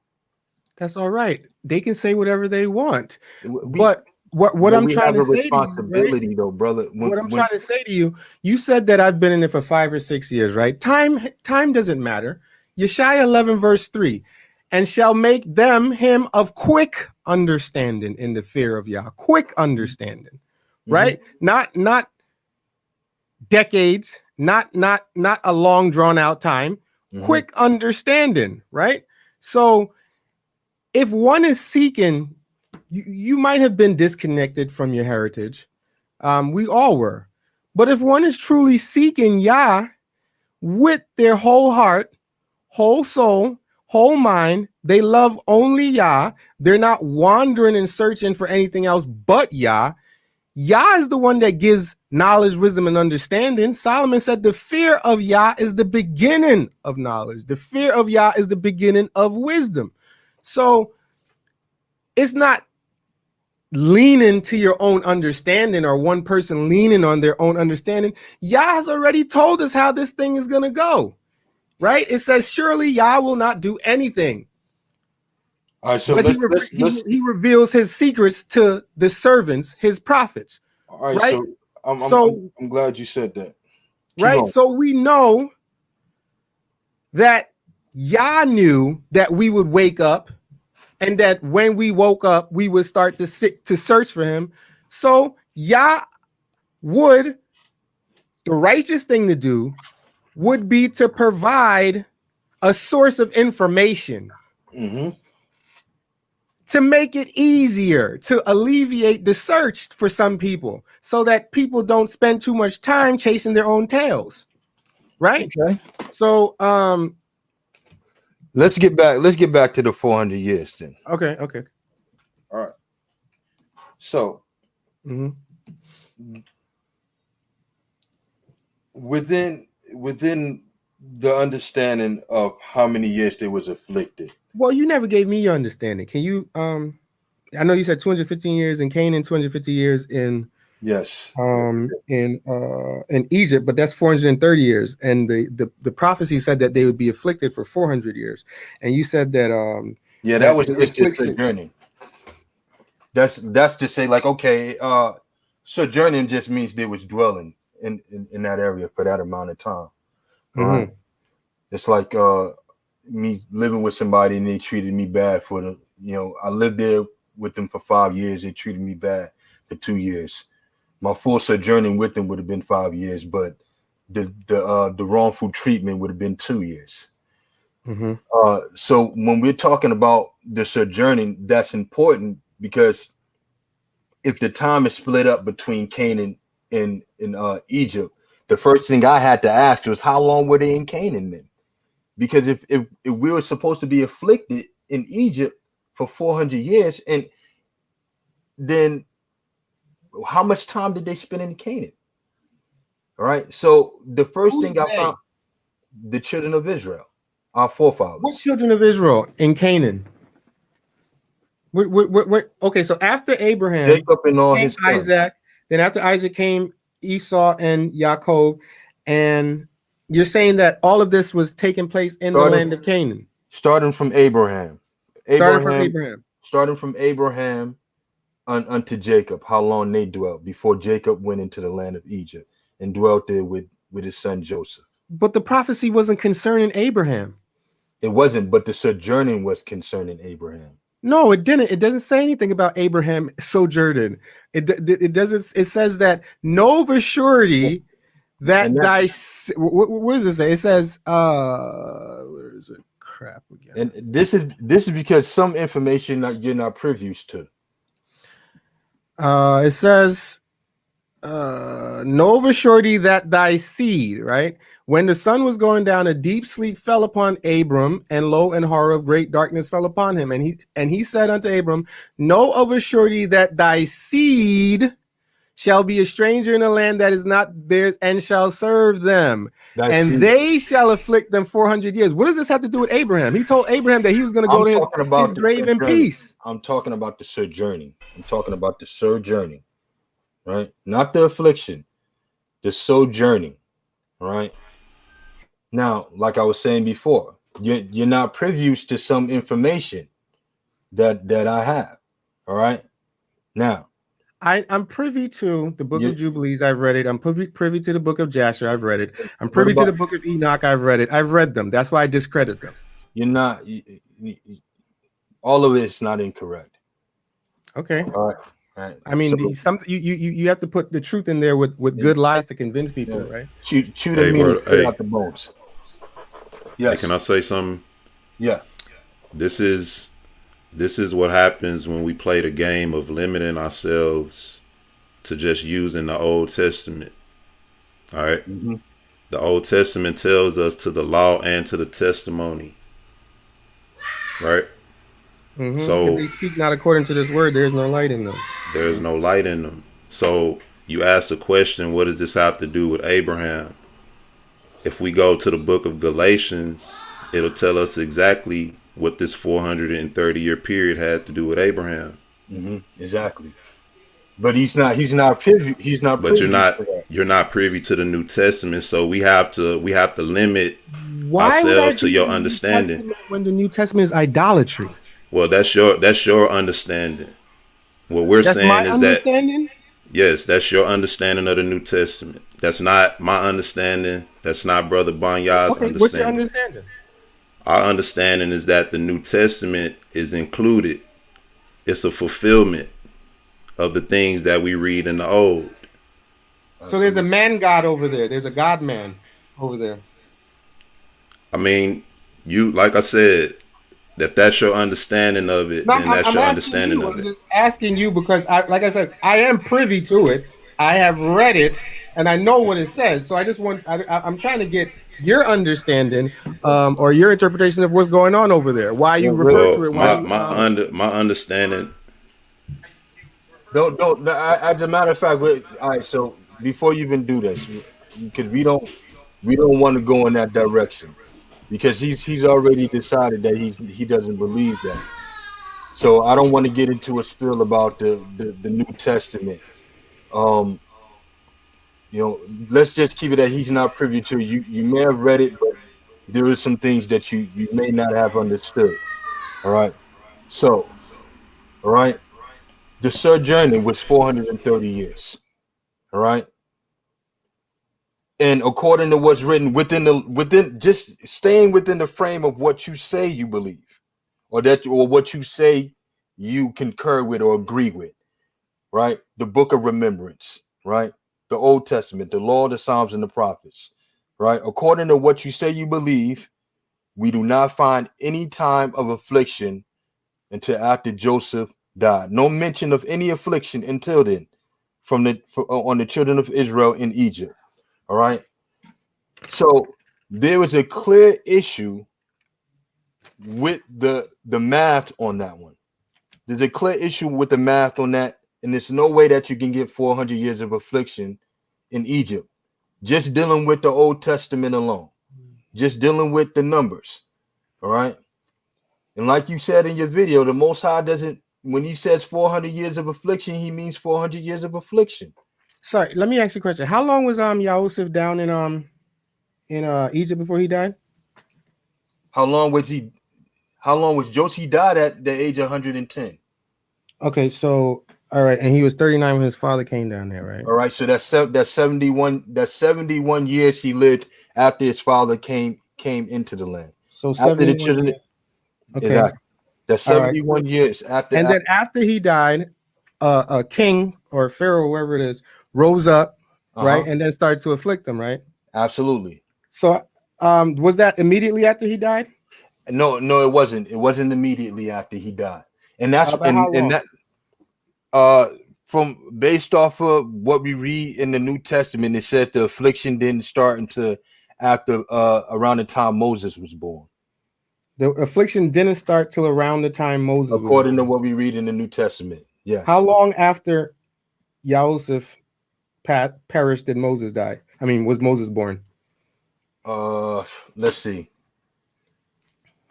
Okay, let me get it.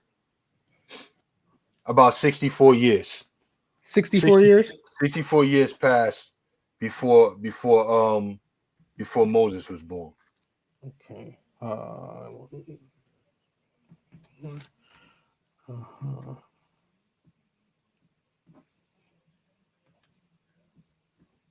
So now you're dealing with a sum of 144 years. How did you arrive at 64 years before the new king or pharaoh that didn't know Yahusuf? How do I arrive there? Yeah, 64 years. How did you get to 64 All right, so years? this is based off of the math that I did concerning the sojourning in Canaan, right? And 215 years being the full sojourning in Egypt, right? You take the 215 years instead of subtracting 215, 71 from 430. You subtract 71 from 215, and you get 144, right?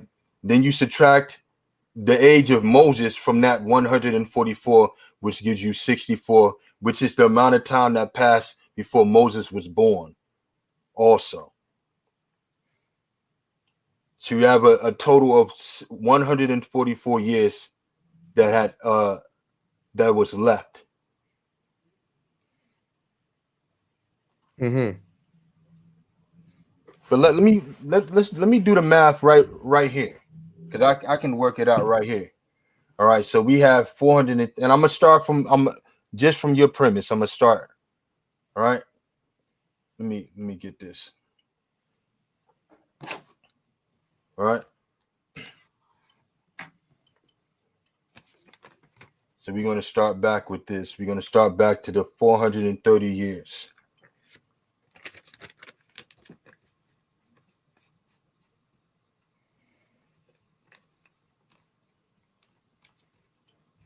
Calculate. All right, 430 years, right? And we already know that 71 years was left before the affliction starts. 71 minus that, and you got 359, right?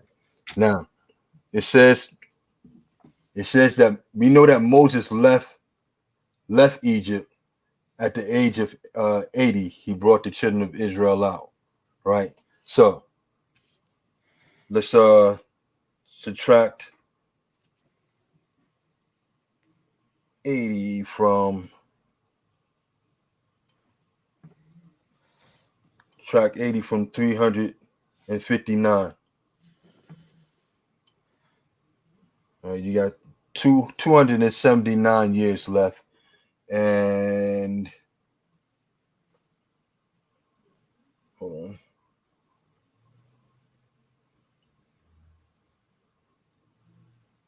So if we add 64, what we should get is 359. All right. So let's get it. 64.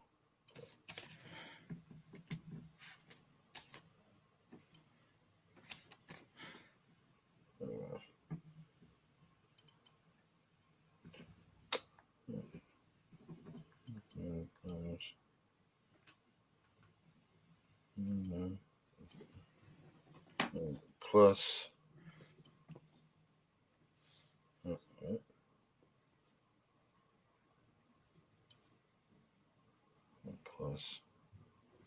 minus 80.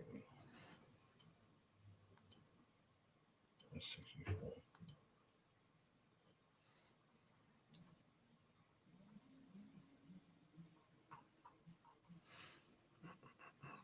All right, so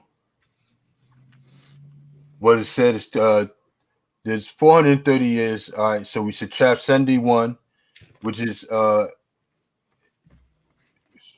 we subtract 71, which is the amount of years past for Israelites begin to be afflicted, from 215, which is the actual time of sojourning. 215 minus 71 equals 144, right? And now let's not forget that Moses, the time, the affliction didn't start around the time of Moses' birth. So Moses was 80 years old when he left Egypt. Subtract 80 from 144.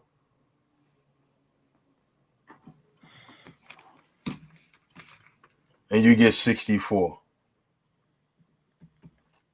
All right, so you have almost 64 more years after Joseph's death. 64 years passed after Joseph's death before the afflictions started. Mm-hmm.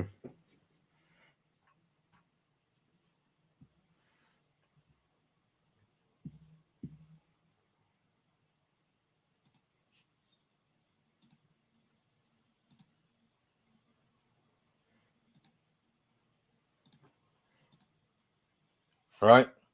Mm-hmm. So that's the time frame you got. So that means that you've got less than 100 years. Just to round it off, you got less than 100 years to be afflicted in Egypt. So if you're dealing with that understanding alone, just that by itself, right? Then there's a clear issue. There's a clear issue.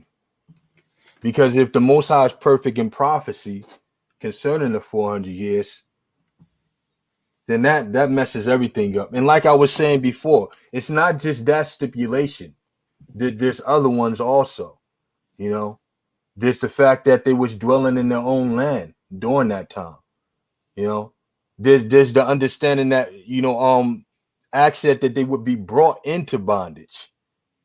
You know, that's a big coincidence that Acts would say they was brought into bondage. And I understand what you were saying, how the enemy wants to be deceptive and make us believe false doctrines. Of course he does. But what you see concerning this prophecy is that the enemy has always pushed that it happened in Egypt. From the movies, the Ten Commandments, to the movie that they recently came out with Christian Bale. They've always pushed that 400 years of affliction happened in Egypt, while at the same time their scholars acknowledge that there was issues with the time, right? There was issues with the time frame of affliction going on there. Their scholars acknowledge this. There's videos all over the place. Anybody will tell you there's big issues concerning the math. But not only that, what's consistent with the enemy is they put up false images to do that. In order for them to acknowledge 400 years of affliction, they would have to acknowledge who we are. They would have to say these are Israelites. The enemy's not acknowledging that we're Israelites. They're kicking against it.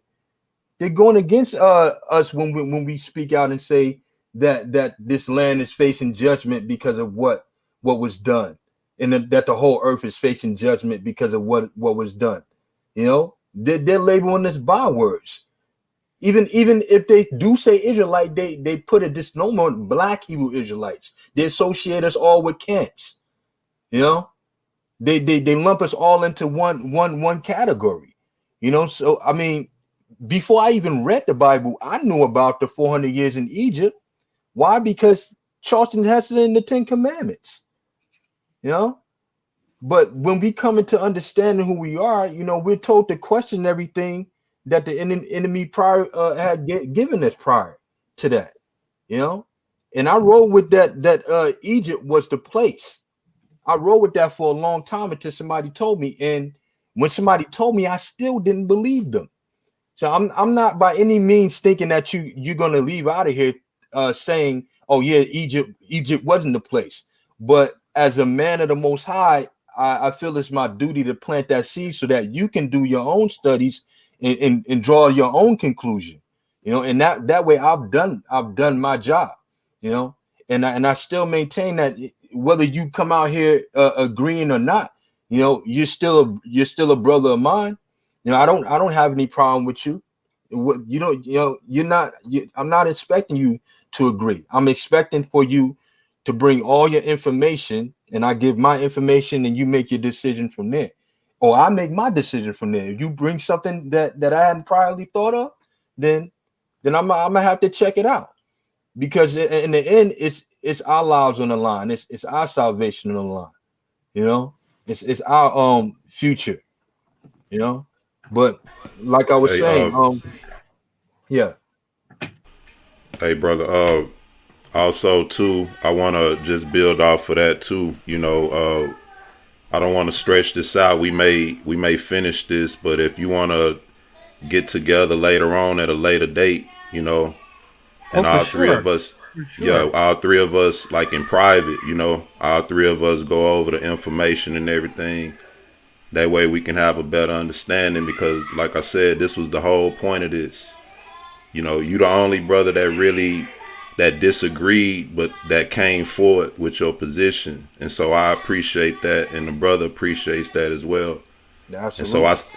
I see this as an opportunity to move forward, because people, and like I said, it's not about trying to persuade or convince. You got a mind of your own. You're a strong brother. You're an intelligent brother. Just for believing in the Most High, that makes you an intelligent, smart brother. But we want to build with this truth, because this is something that we want to show people that the Most High had in his plans from the beginning, And so I just want to cut it off right there and let you know that, this was a good opportunity, and I look forward to, getting connected with you another time in private. That way we can really, share what we have. Yeah. I appreciate the platform. I appreciate you, brothers. I appreciate, like I said, it's a wonderful thing to talk about the Most High, even if we're not gonna, agree until Yah makes it plain to us. It's still a pleasure, man. It warms my heart. Absolutely. It's definitely a pleasure having you on, and it just shows your sincerity, like the brother was saying, because a lot of people, there's hidden agendas behind people have their own agendas on things, and some of them aren't righteous. So the fact that you came on here shows that you were standing for what you believe is righteous. You were standing for righteousness, and we definitely don't fault you for that. We definitely understand and we agree with you doing that, you know, and which is why we didn't, at no point do I want you to feel like you were disrespected on here, and I really wanted you to get your spill, and and if you have anything else to say also, we're Okay, all just here. one more question. One more question. From your understanding, how long have we been, afflicted? How long have we not known that we're Israel, and strangers, various nations have been serving themselves of us? Yeah, so as far as afflicted in this land, I believe we possibly could have been afflicted longer than 400 years here. And the reason why I say that is not to negate the prophecy, or that I believe that the prophecy happens here, but looking at what the prophecy says concerning the affliction and the transition of what would happen after the affliction. All right, so when we read the scripture in Genesis 15 and 12, going down, it says, and when the sun was going down, a deep sleep fell upon Abraham, and lo, a horror of great darkness fell upon him. And he said unto Abraham, know of surety that thy seed shall be a stranger in a land that is not theirs, and shall serve them, and they shall afflict them 400 years. Right now, what we find out is a lot of people say, okay, we was afflicted for, if we've been afflicted for 400 years and longer, right? But when you continue to read, it says, and also that nation whom they should serve will I judge, right? It says he would judge them. And it says, and afterwards shall they come out with great substance. Our belief is that we're in a judgment phase of that right now. Right now going back to what you were saying concerning Israelites not keeping the Most High's law, statutes, and commandments, as long it's and that's another thing. A lot of people think that we just take this prophecy and we don't put everything in totality and don't include all the other things, right? If you're an Israelite and you continue breaking the Most High's commandments, you're going to be subject to the curses that come along with doing that, right? And because we are all dwelling together, some of these things it'll affect us all as a whole. So though we see the judgment coming down on these nations, we're still subject to being afflicted by these people because we're not keeping the Most High's commandments, because we're not keeping his law as a people. All right. So, but we believe that the 400 years applies to here, but right now we're in the judgment phase, and we have to ask ourselves what constitutes judgment. When you look on the internet, the things that the Most High did in Egypt, he's doing all over the earth. Rivers and things turning into blood, famine, pestilence, earthquakes, wars, and rumors of wars. The Most High said he did that in Egypt. He caused wars to break out within Egypt. All these things are culminating in order for us to be let go.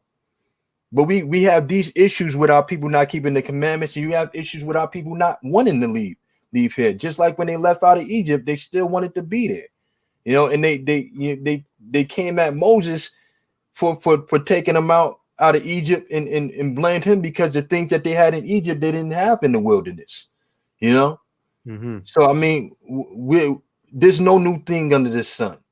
And you can certainly, I know you read about us going into the wilderness of the people, where the Most High brings us under the rod of the covenant, and he purges out the rebels from among us. And he says he did the same thing with our forefathers when they came out in the wilderness of Egypt. So we're subject to those same events. The things that's happening today is going to happen again. I mean, the things that happened then are happening today. The Most High doesn't need us to do anything. He brings judgment on the whole earth on his own, and it'll break any nation. Not just Egypt. Anything that he bring, it'll break any nation. Yeah.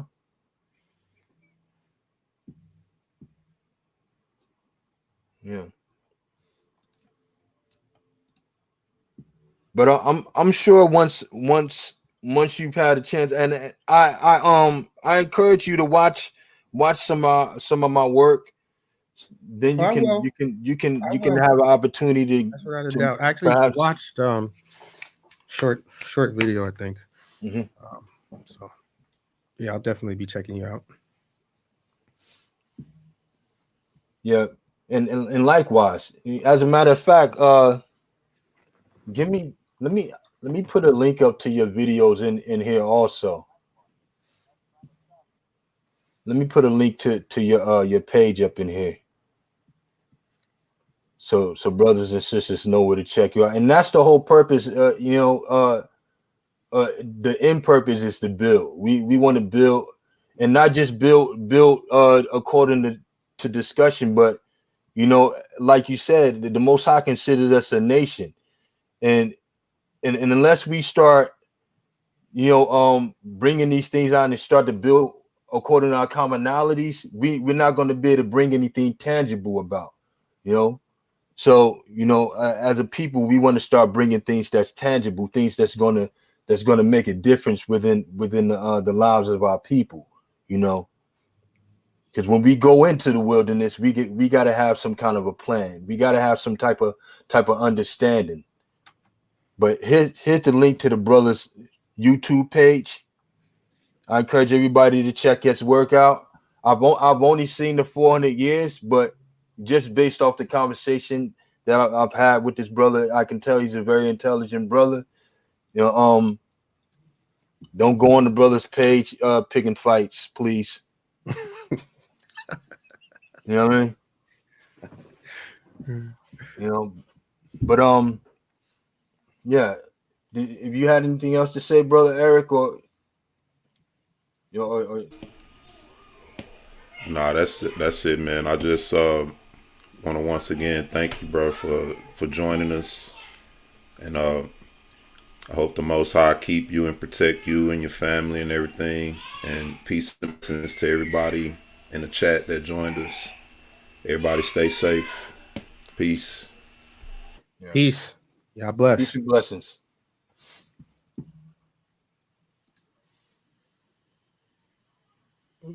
Yeah, I want to thank you again, brother. You make sure you have a blessed day, bro. You too, man.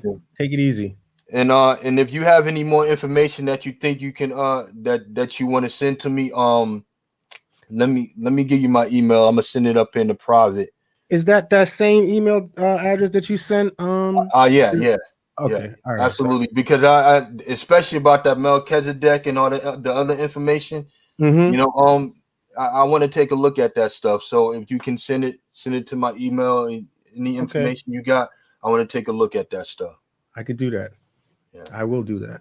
all right, absolutely. You have a blessed day, brother. You too. Peace. Peace and blessings.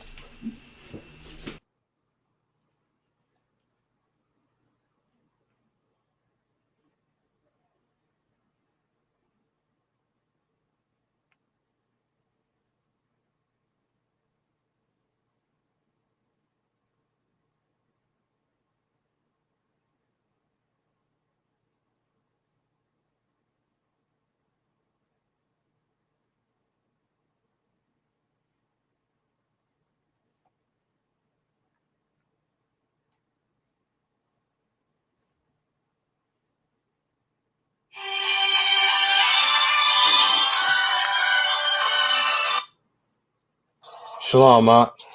Hey, shalom, Maki. How you doing? Hey, I'm good. Hey, I just I got in at the last second on the live and stuff. Oh yeah, yeah.